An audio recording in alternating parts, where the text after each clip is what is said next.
Avant que la télévision et les iPads ne dominent les loisirs des enfants pékinois, le cerf-volant était l'un de leurs passe-temps favoris. Aujourd'hui, on les aperçoit encore haut dans le ciel, dans les principaux parcs de la ville, et de nombreux anciens continuent de faire vivre cette activité. Les cerfs-volants ont marqué l'enfance de nombreux vieux habitants de Beijing.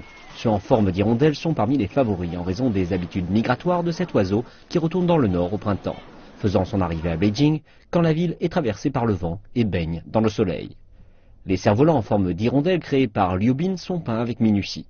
Ornés de fleurs et d'oiseaux, ils apportent chance quand on les fait voler haut dans le ciel. Ici, il y a 5 chauves-souris peintes sur le cerf-volant. Elles symbolisent 5 bonheurs, car en chinois, le mot chauve-souris se prononce fou, comme le mot bonheur. Ici, la chauve-souris et la pêche symbolisent le bonheur et la longévité. Les chauves-souris vertes symbolisent le bonheur et la fortune. Une chauve-souris qui vole haut signifie que le bonheur va venir d'en haut, etc. Il y a une multitude de connotations sur ce petit cerf-volant.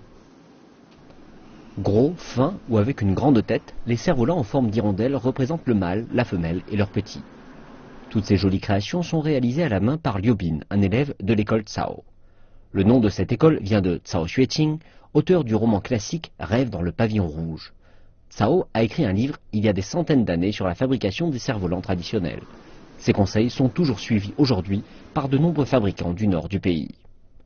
Acheminé depuis le sud, le bois de bambou est taillé, poncé, puis cuit avant d'être utilisé pour la structure et d'être peint. Le résultat est un cerf-volant d'une grande beauté qui vole à la perfection.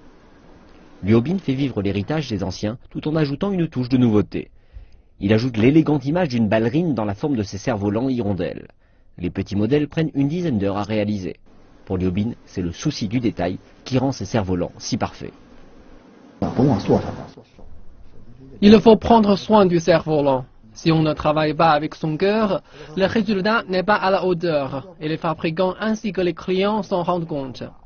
Il ne faut donc pas être négligent. Le père de Liu Bin, qui s'était opposé à ce que son fils se lance dans ce domaine, est désormais un grand fan de son travail. Simple amateur ou touriste, les clients de Liu Bin sont nombreux. Ce dernier est heureux de fabriquer des cerfs-volants, tout autant que de partager sa passion avec autrui.